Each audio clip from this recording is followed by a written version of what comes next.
নমস্কার বন্ধুরা, আমি সুজাতা। আমার রান্নাঘরে সবাইকে স্বাগত। তো আমি আজকে একটা নতুন ভিডিও করব।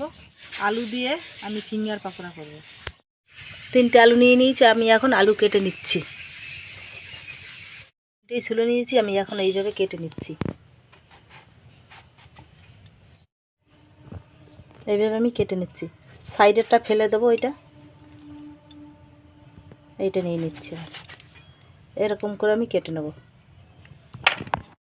এই দেখুন, এতগুলো নিয়ে নিয়েছি। স্বাদ মতন আমি নুন মাখিয়ে রাখছি 2 মিনিট মতন। অল্প করে আমি চালের গুঁড়ো দিয়ে দিচ্ছি। এই দেখুন 2 মিনিট আমি রেখে দিয়েছিলাম। এই দেখুন অনেকটাই নরম হয়ে গেছে আলু। গোলমরিচ আর এলাচ আর দারচিনি আছে একসাথে গুঁড়ো করা, 1/2 চামচ মতন। লঙ্কা ভেজে গুঁড়ো করা আছে, স্বাদ হবে ভালো, ওই জন্য। ডিম ভেঙে দিয়ে দেবো। এখন আমি মাখিয়ে নিচ্ছি ভালো করে।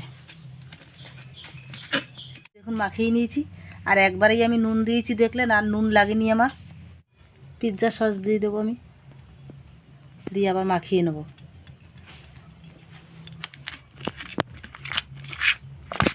কর্নফ্লাওয়ার আছে, আর পাউরুটির গুঁড়ো আছে, আর বিস্কুটের গুঁড়ো একসাথে আমি মাখিয়ে নিচ্ছি।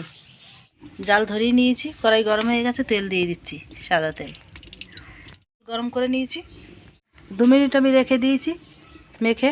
এখন আমি এর সাথে মাখিয়ে নিচ্ছি, একসাথে আমি মাখিয়ে নিচ্ছি। তেলের ভিতরে আমি এখানে ছেড়ে দিচ্ছি, দিয়ে দিচ্ছি।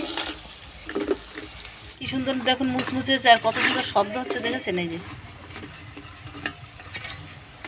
আমি এখন তুলে নিচ্ছি। এই ভাজা হয়ে গেছে, এই দেখুন সব ভাজা হয়ে গেছে, এখন আমি তুলে নিচ্ছি। ফিঙ্গার পকোড়া রেডি, দেখুন।